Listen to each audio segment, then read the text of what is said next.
Ipah. Iya Les, ada apa Les?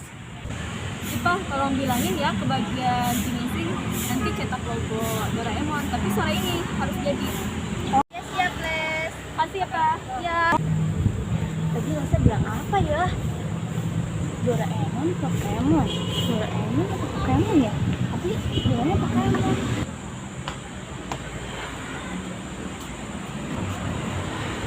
Tes Sipa. Ya. Tadi kata Mbak Lesa ada yang mau cetak logo. Logonya logo apa ya? Lupa. Ayo, logo apa ya? Itu? Kayaknya logo Pokemon deh. Yakin Pokemon? Iya, bilangnya Pokemon. Tapi harus selesai hari ini. Bisa nggak, Teh? Wis bisa.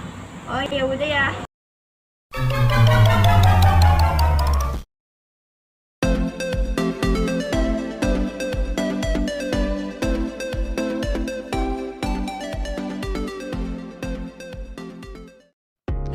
Yang pertama, menjaga privasi.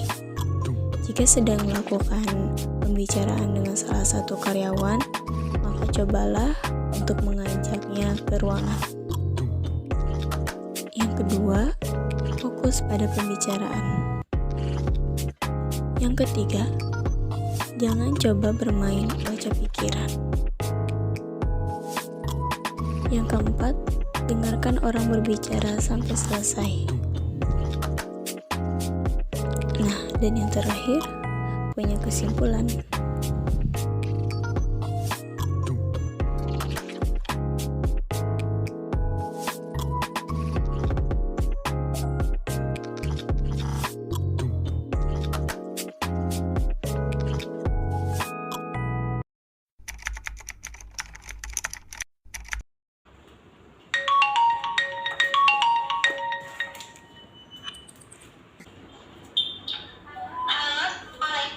Waalaikumsalam Teh, ada apa ya?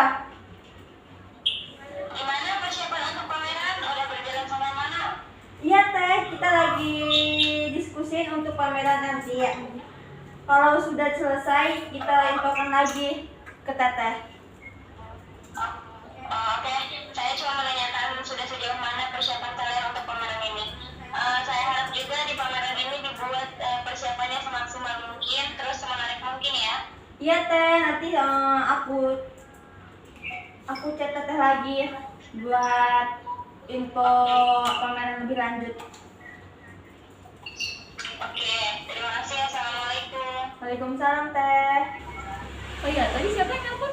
Itu ketua umum tadi nanyain gimana persiapan pameran nanti. Kita udah sampai mana ini katanya.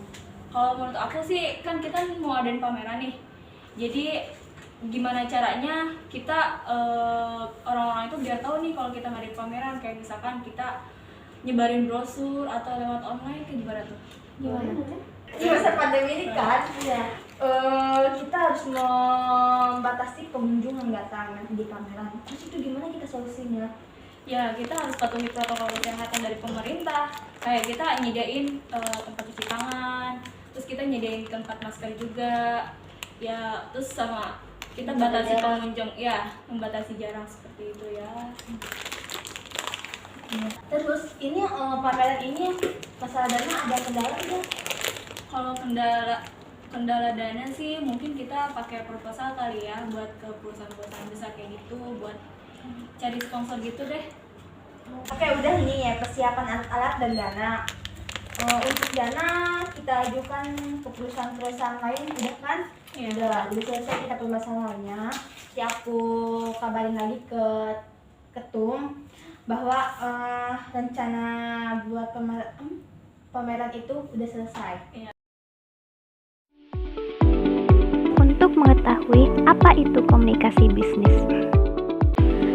Komunikasi bisnis adalah pertukaran gagasan dan informasi yang memiliki tujuan tertentu yang disajikan secara personal ataupun interpersonal melalui simbol-simbol atau sinyal. Tidak dapat dipungkiri, komunikasi bisnis merupakan sesuatu yang sangat dibutuhkan, khususnya dalam sebuah bisnis. Bahkan melihat urgensinya, komunikasi bisnis menjadi sebuah mata kuliah tersendiri di program studi tertentu, misalnya ekonomi manajemen. Dalam berkomunikasi dengan orang lain, kesalahpahaman seringkali terjadi, bahkan terkadang dapat menyebabkan permasalahan yang fatal. Dalam contoh kecil, semisal kita sedang membeli permen di toko. Kemudian si penjual bertanya, "Beli berapa?" Kemudian kita menjawab 3. Maka bisa jadi si penjual memberikan kita 3 buah permen, ataupun 3 pak permen, atau bisa jadi si penjual mengartikannya dengan 3 dus permen. Dalam contoh besar, ketika seorang utusan dari perusahaan akan membuat janji pertemuan dengan klien, kemudian utusan tersebut menyebutkan untuk bertemu pukul 8, bisa jadi klien tersebut datang pukul 8 pagi ataupun pukul 8 malam. Apabila ternyata terjadi kesalahpahaman tersebut, maka ketidaknyamanan dalam menjalin kerjasama akan terjadi. Bahkan bisa jadi negosiasi yang akan dilakukan benar-benar dibatalkan karena salah satu pihak menganggap pihak yang lain tidak bersikap profesional. Melalui beberapa contoh yang telah disebutkan tadi, mungkin telah terbayang dalam benak kita betapa pentingnya komunikasi yang baik, terutama dalam hal berbisnis. Selanjutnya, secara mendetail, saya akan menjelaskan tentang pentingnya komunikasi bisnis. Pertama, komunikasi bisnis diperlukan untuk menghindari kesalahpahaman. Seperti contoh sebelumnya, ketika seorang utusan perusahaan berjanji untuk bertemu dengan klien pukul 8 malam di sebuah restoran 24 jam sembari makan malam, dan dia bertanya kepada kliennya, "Apakah Anda punya waktu untuk bertemu di restoran A besok hari Selasa pukul 8?" Kemudian klien tersebut mengiyakan dengan berasumsi bahwa pukul 8 pagi adalah jam kerja, atau restoran A tersebut terkenal dengan menu sarapan yang sangat lezat, atau asumsi-asumsi lain yang terbersit di dalam pikiran. Kemudian tanpa bertanya lebih lanjut, ia segera mempersepsikan pukul 8 tersebut sebagai pukul 8 pagi dan mengiyakan. Kesalahpahaman tersebut tentunya dapat dihindari apabila si pembuat janji mengucapkan dengan jelas dan lengkap bahwa ia ingin bertemu pada pukul 8 malam atau pukul 20 sambil makan malam.